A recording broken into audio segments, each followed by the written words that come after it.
Hi, this is Rabbi Rami Goldberg, and welcome to Biblical Money, powered by Israel 365, where we take a deep dive into how people of faith enhance their business by staying true to their biblical principles. We interview leading CEOs, executives, and entrepreneurs to capture their wisdom to help us live our most fulfilled and faithful lives. Please like and subscribe to the channel to stay up to date and informed. Hello, everyone, and welcome back to another episode of Biblical Money. I am here with Mr. Jim Fite, who is down in Texas, a real estate agent who has built up quite an operation over there over the last many years and uses his biblical principles in order to run the business and different opportunities that he sees to build up other people and build up the society as a whole. Thank you, Jim, for joining us today. Thank you. I appreciate it, Rami. It's great to be here with you. So I want to jump in. You started something very, very small. I think even your father started the business, and you've grown it into really something that is quite impressive through many ups and downs. So I'd love to hear just that story, because real estate has been a rocky road. You have so many things that happen over time, where the 2008 financial crisis, which rocked the real estate world, and you're still standing after all this time. So I'd love to hear a little bit about those ups and downs and maybe how some of that challenged your faith along the way. Well, my father founded our company in 1937. So we had ups and downs before I ever entered the picture. And my sister and I bought the company from my parents in 1977. We had one office, 8 people at the small real estate company. My father said we never missed any meals, but we postponed a few through the years. And, he did what most real estate brokers did back in those days. He bought and sold real estate. He owned rental property. And then he helped people like you and me buy and sell homes and commercial property and other things. Jack of all trades. And so Jan and I bought the company in 1977. We immediately opened a second office. We rock along, a small real estate firm again. We grew it to about 30, 35 people. And then we we actually got a government contract through one of the recessions. And I just wrote a book a couple of years ago. It's out on Amazon called Success Through a Recession. And it talks about the good times when you're making good business, making good money, you're growing your company, you're reinvesting money into your people and your company. And then it talks about the tough times. We call them recessions. My sister and I led the company through 7 so far. And looks like we might have escaped this one, although real estate, in my opinion, started another recession about 2 years ago when interest rates went from 2.5–3% here in the U.S. up to 7%. So we've definitely had a slowdown in our real estate market. And so through that period of time, we've learned a lot. You learn how to work hard. You go to work every day. You do the right thing. We have core values in our company that we live by. We now have 28 offices, 1,200 salespeople. We're in the title business, mortgage operation in cooperation with another mortgage company. We own property management company. We manage single family townhome condos for people like you that own rental property. We're in the relocation business in a big way. We move people all the way around the world. That's part of the Century 21 system and in our relocation network through our corporate relocation department. We go to real estate school. So anyway, we've grown the company through those years. But, one of the things I talk about in the book that I wrote was, how you save your money and be a good steward of that money in the good times. So when those rough times come, you're still providing the great customer service to your clients and also the people that you work with. And so I'm not sure if that's what you were looking for, but that's my summary. Then you can ask me another question and I'll try to answer it better. Yeah, no, that's certainly amazing to ensure. I think all too often, especially young entrepreneurs, when they get out into the business and they have an amazing time right at the beginning, they're like, I'll just go ahead and I'll fly first class, I'll do all these exciting things. And that's in many ways leads to a disaster later on. And I don't use that word lightly because people are not careful with that. Well, it goes back to, and again, in the U.S., how many people or businesses fail, small businesses fail because they are undercapitalized. They don't have the business acumen. I'm going to refer back to the book a lot, Rami, because it's just in my brain. And I wrote this because in business schools, colleges, and universities, they talk about how to grow a business. What they don't talk about is what do you do when you can't make payroll? When you see out there what's happening in the marketplace and what you thought was going to happen in a positive way happened in a negative way. The results you were working toward ended up not being positive results, but they ended up being negative results. They don't talk about that in business school. They don't tell you got to call your creditor. You don't run from your creditors. You don't not answer the phone. You call your creditors and you talk to them and you say, here's what we're going to do. And you make a plan for the long-term future as well as what are we going to do today in the short term. So hopefully that'll resonate with somebody out there that's starting a business. You got to be capitalized. You have money. You got to have reserves in cash and cash available in the bank or investments, but readily available where you take care of your people. So now I'll touch on people for a minute. That just led into that. We are nothing in business without people. That would be the people you hire, that we hire to list and sell real estate, the staff that we hire to give them the support they need. And it's also our clients. Very proud. We survey all of our clients like a lot of companies do. I think car dealers are the best at it. They do. So every time I take my car in for service, I get 3 reminders to fill out a survey. But anyway, we survey all of our clients, and for many, many years in a row, we've had it 5 years in a row. Actually, we just ended the 5th year. We've had a 99% quality service rating. Well, that's because we take care of our people, and our people take care of our clients. We give that core value number 3 of our company is world-class service. So you can't do business without people. People are the key. Right. I mean, real estate is very much it's a cutthroat business, particularly realtors, I don't know about the other areas, but it's really eat what you kill. So how do you engender a kind of a team feeling when if I don't sell this month, then I'm not bringing food home for my family? Well, you train them well. You train your people, the fundamentals of sales, the fundamentals of brokerage, of service, of customer service. But let me back up. It starts with what I said a minute ago. You hire the right people.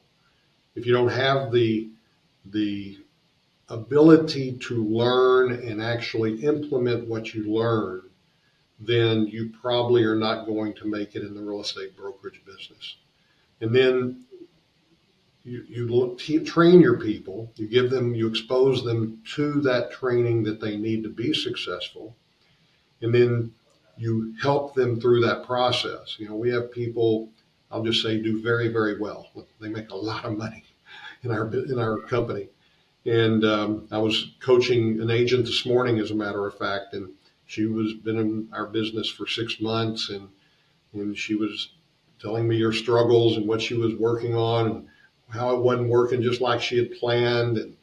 And I said, one thing about it, we'll have an awards function next month in March. I say next month after next, in early March, where we get all the people and they walk across the stage and we tell about their production and what they did last year.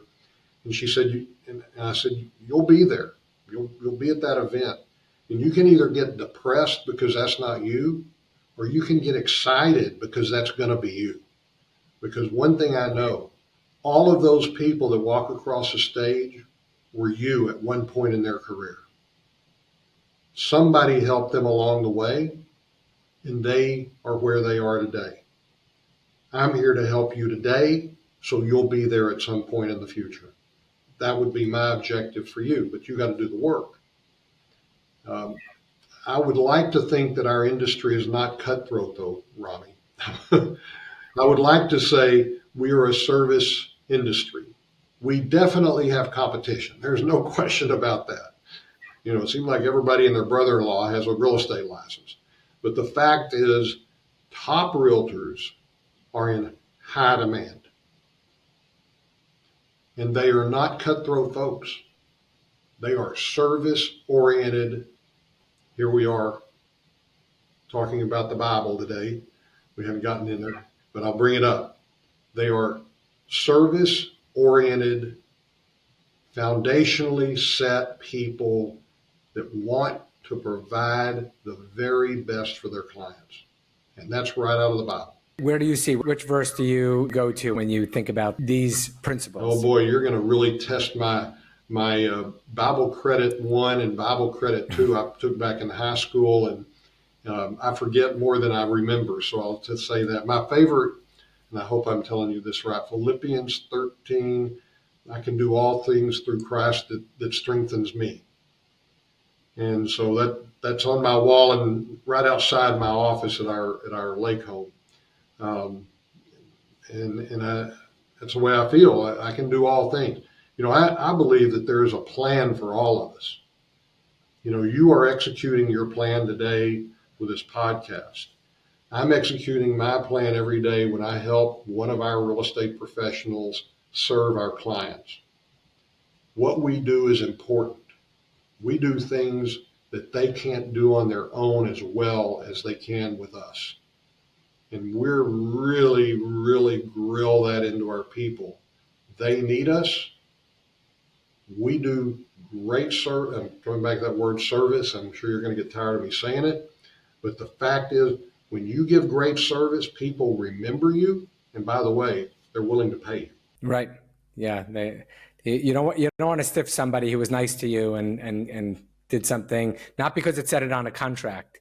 Sometimes that's the formality, and you want to come back collecting. But absolutely, I'm not going to. I don't stiff my babysitter because I like them. I have a relationship, So absolutely, and so that's amazing. I mean, there's a lot of talk about servant leadership and ensuring that you are building people up. So I'd love to hear some of your tips and tricks. You've had hundreds and thousands of people have come through your organization that you have built and you've taken from wherever they are up to that next step. So what are some of the tricks that you've taken from that if you were guiding a young entrepreneur in order to manage their team, what are some of the things that you would say, and what are the steps in the process that you would help them to develop their team? I was very fortunate some 40 years ago to go through the leadership of the local Realtor Association. Dallas, it was back then the Greater Dallas Association of Realtors. I'm the Dallas-Fort Worth Metroplex of North Texas. And so I went through the chairs. In other words, I ultimately became president. And that was back in the buzz days of the MBA programs of strategic planning. And in the National Association of Realtors trained their future leaders, you might say, in that world of strategic planning. So I sort of got an MBA program in strategic planning just by going through the chairs at the Dallas Association of Realtors and working with NAR. And so I will tell you, Rami, I took to that like duck in water. It was just fascinating to me how to survey your people and how to find out what you're doing right and how you can improve, how to survey your clients, what they want, what they need to accomplish their goals. And then once you have that information, you develop a strategic plan for how are you going to execute and provide for those people in the future, whether it's your clients, whether it's your real estate professionals, or whether that's your employees.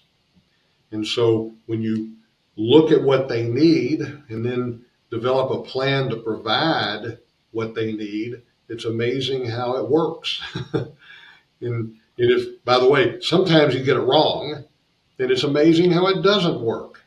And so You analyze that too. You analyze, okay, well, that didn't work. What did we do right? What did we do wrong? What do we do different next time? And so planning and strategic planning and actually executing your plan is a process.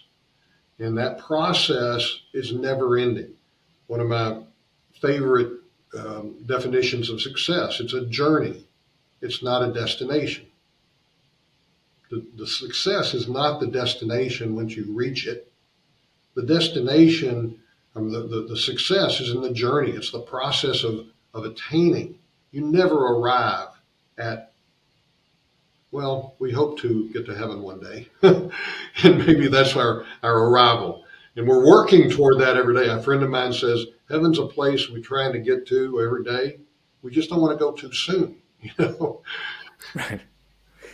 Yeah. So that's kind of like success. I'm excited to get there one day. Yeah, I want to get there one day, but I'm going to work at it today, and that's the success. Yeah, no, absolutely. You're at an age that you could retire. Why not retire at this point? Why not sit back and just sit by the pool and enjoy some some nice cold drinks? Well, I guess right now it's freezing in Texas. It is a little cold here. I'm glad you watched the weather today. I'm not going to tell you it doesn't cross my mind on some days when I really don't like what happened. Why am I doing this? And then I'm reminded of my why. Why do I do this? I do it for our clients and I do it for our agents. I believe in what we do. I believe in how we do it. I believe in that word again, service that we provide. And I like to grow people. And we had a contest, we call it the Fite Bucks. My father, Judge Fite, we put his picture on a bunch of dollar bills, you might say, counterfeit dollar bills. And we give them these dollar bills out for the whole quarter of fourth quarter. And we have this contest to keep our people engaged over the holidays. And then we have an auction at our Christmas parties around the company. And one of the auction items is 2 hours of coaching with Jim Fite. Now, I don't know why anybody buys it, but they do. So I line these people up all month of January. I had 3 yesterday. I've got 2 today. I've got 2 tomorrow. And then so every day I'm coaching 2 to 4 people, pretty much Monday through Thursday. I keep Friday open to take care of business. And so why do I do it? Because about 3 years ago, I had a young man in my office. And the next year he came back again. He bought me the second year, you might say, at Fite Bucks auction. And he said, you revolutionized my life. You got my time back for me and my family. He was focused so much on his business the year before that he forgot that balance of family. And I was able to help him, I think, that's what he said anyway, in a 2-hour period of time, that bottom line, I made a difference in his life. And in the first page in that book, I've written 3 books, all of them, the first page say, you make a difference in others' lives. So why didn't I retire? Why haven't I retired? Because I still think I'm making a difference. I hope I am. That's my goal every day. It's so impactful to have a leader or a mentor. I mean, I remember when I opened up an office in Israel. I was working for a U.S. company, and I opened the office in Israel. And my boss came for a visit. I happened not to have been there, and it was just after, I had just opened, hadn't hired anyone yet, and he just left a sticky note on my computer to say, "The office looks great. Can't wait to see it full." And that was that just sat there for years as this inspiration that I'm going to fill up this office because I've been given permission by my boss, my mentor, someone that I respected. And I think we unfortunately don't have enough of that. But those people in our lives that are there, that are able to give over and give us that permission to be great. I think sometimes the younger generation, they're kind of waiting for that tap on the shoulder that okay, when's it my turn? And as senior mentors, it's up to us to say, and obviously you're significantly more senior and you've been doing this a lot longer, but to be able to turn to the younger generation and say, no, it's you can be great and you will be great. Well, of course, I'll also say there's that younger generation that thinks they're us already. In other words, they know it all. And you can't tell them anything because they know it all. And so there we have to handle that a little differently, don't we? We have to put our arm around them and love them on them. And, it's going to be okay. You don't know what you don't know. And you won't know until you experience it. And you want to learn from my father taught me this. He said, learn from smart people. Learn from smart people. That's good advice. Learn from smart people. He also said, you can learn from anybody. You can learn what to do or you can learn what not to do. And so anyway, he also said, read, study, and think an hour a day. And I've been doing that for 52 years, 5 days a week, because my father said that's what I need to do. And I've been doing it. It's amazing advice. We often don't take that time to sit back and just close the door of our offices and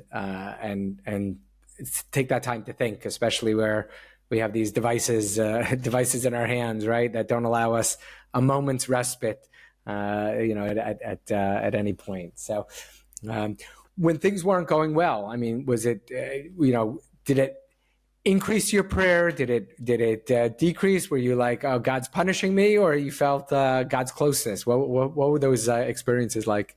So I have a very simplistic faith.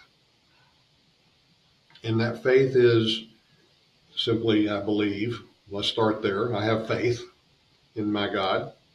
And I also believe there's a plan. And I'd have to think back when I was younger, which is hard to do because I don't remember that far back. But the fact is, I believe that there's a plan for me. And I believe that God put me on this earth to do certain things. And luckily, from a career perspective, I found that out early on in my life. A lot of people don't really grasp that until they're later in life. And so I've pretty much done my best to dedicate my life now to my business, my career, from that perspective, and my family and my God. So I can't tell you that I've had that victim perspective of why me, Lord. I look at why me, Lord, that song, you may not know it. What have I ever done to deserve even one of the pleasures I've known? Well, the fact is, He's given me a place on this earth to make a difference in others' lives, to repeat myself. And I believe that's why I'm here. I've had opportunities to do other things, and I haven't chosen those opportunities because I think I'm following His way. Could have maybe made more money or have had greater power or success or whatever you want to call it, depending on your definition of success.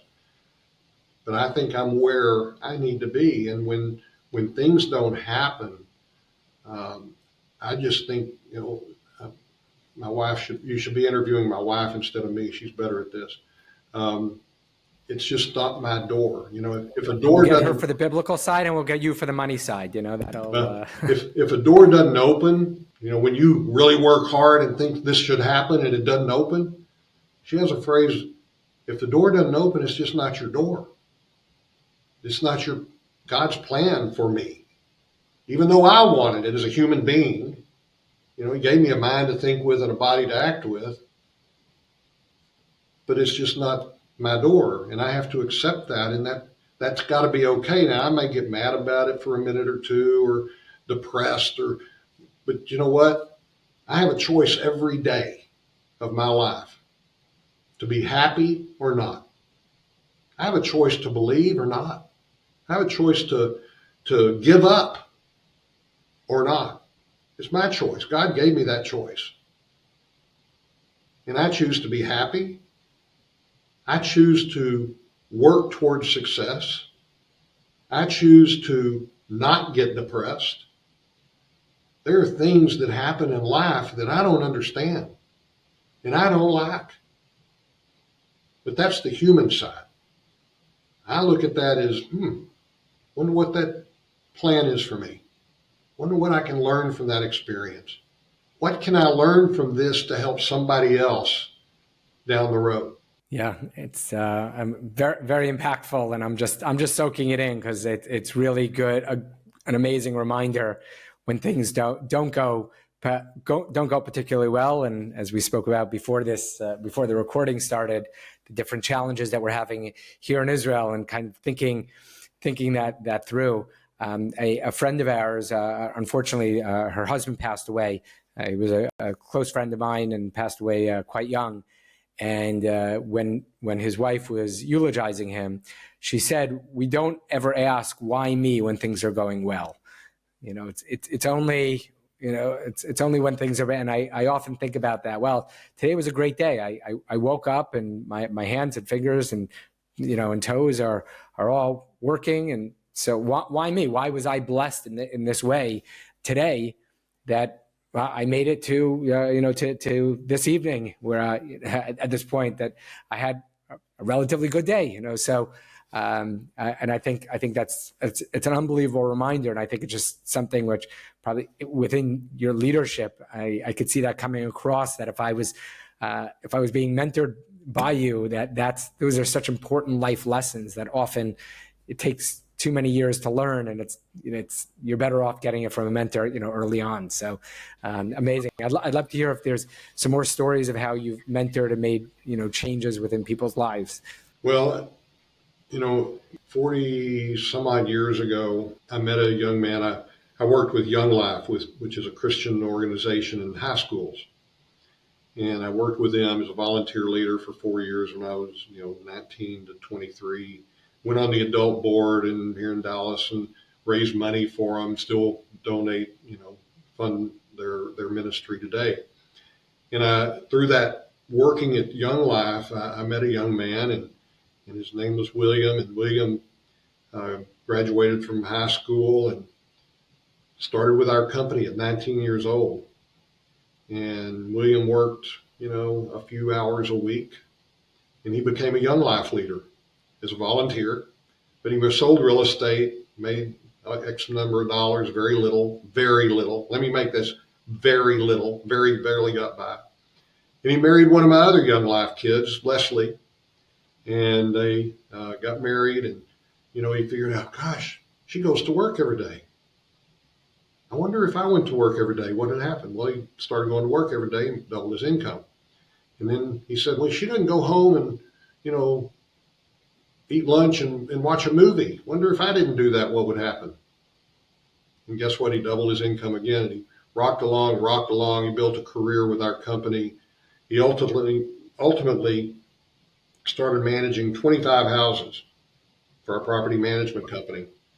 And so he was selling real estate and doing, building his business. And then he started managing 25 houses, and then that grew to 50 and 100. And at some point, my sister Jan and I went to William and said, you know what, you're managing these properties is a big time commitment to serve our clients.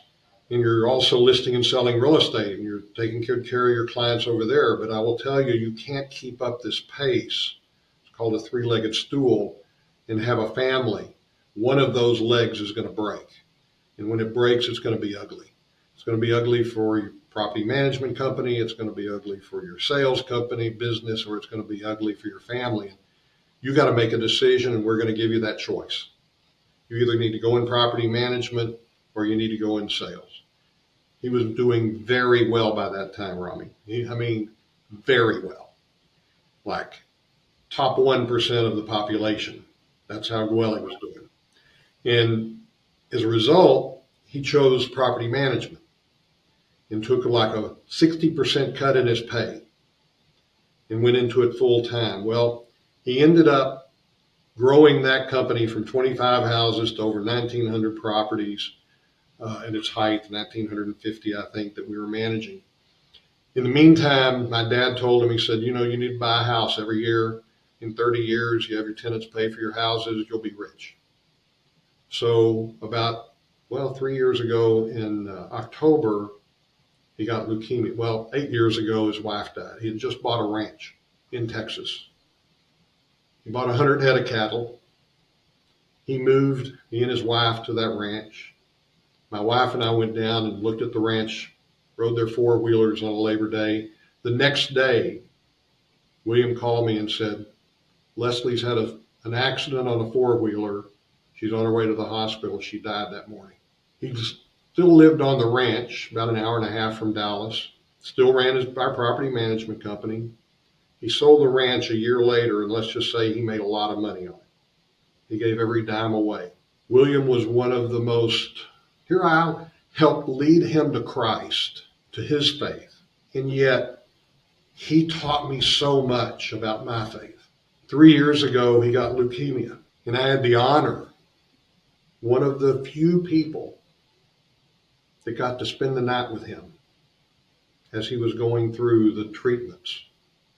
And ultimately, 8 or 9 months later, he passed away. Now, that's my best friend. I'm going to his father's funeral on Thursday. My best friend, we had a great life together. We raised our kids together. We built a business together. But you know what? At the end of the day, he's in a better place. But I helped him in some small way get to where he is, as he helped me in great ways to get where I am. Whether that's spiritually, whether that's financially, business-wise, educationally. I mean, you name the circles of life. And that's why I do what I do every day, because I got other Williams in my life. Yeah, it's, I sometimes think about, okay, what's going to be when I get to when I get upstairs. And I was one time walking here in the in the local town square, and someone came over to me and they said, Rami, the program last night was amazing. It was fantastic. And I was like, I don't know what you're talking about. They said, well, yeah, I ran a program with that other person. You were the one who connected us. And so I just wanted you to know that the program really ran well. I was like, wow, I'm so happy. And the challenge with that story is I'm nervous that there are stories on the other side, where it's like you didn't help somebody, or you caused somebody to make a bad decision.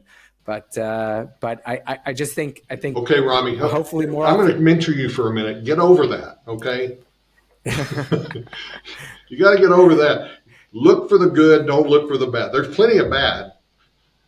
You can't look at the bad. You learn from the bad, but you don't look for it. Look for the good. You're making a difference in others' lives. Yeah, no, I absolutely. I do more often, but I think it's like this dividends that you can have from these stories. And it's not just one person. I mean, we have a phrase within the Talmud that one who saves a life, it's as if he saves an entire world. You save one person, and then his kids and his kids, generations of people, all because of the one life that you saved. And there are many ways to save a life. Obviously, you can physically save a person, you could spiritually save a person, and financially you could save a person because it will impact every other aspect of that person's life. We often don't think about that once a person has those financial successes, that is going to often strengthen their marriage. It's going to strengthen their ability to be parents. It's going to strengthen, all those other things. So it's really saving lives, not just I gave the guy a job and kind of move on. So you may be too young, but are you familiar with the motivational speaker Zig Ziglar? Yes, okay. I mean, I'm the next generation down from meaning the mentors that I listen to. But yes, I've seen a few of his clips on YouTube. He was a biblical scholar, taught Sunday school till he had an accident, but that's another story. Anyway, now trying to think what I was thinking of when you were talking. Um, but Zig is one of those people. And by the way, if you go to YouTube and just put in Zig Ziglar, you'll find all his stuff right there. And he is just phenomenal.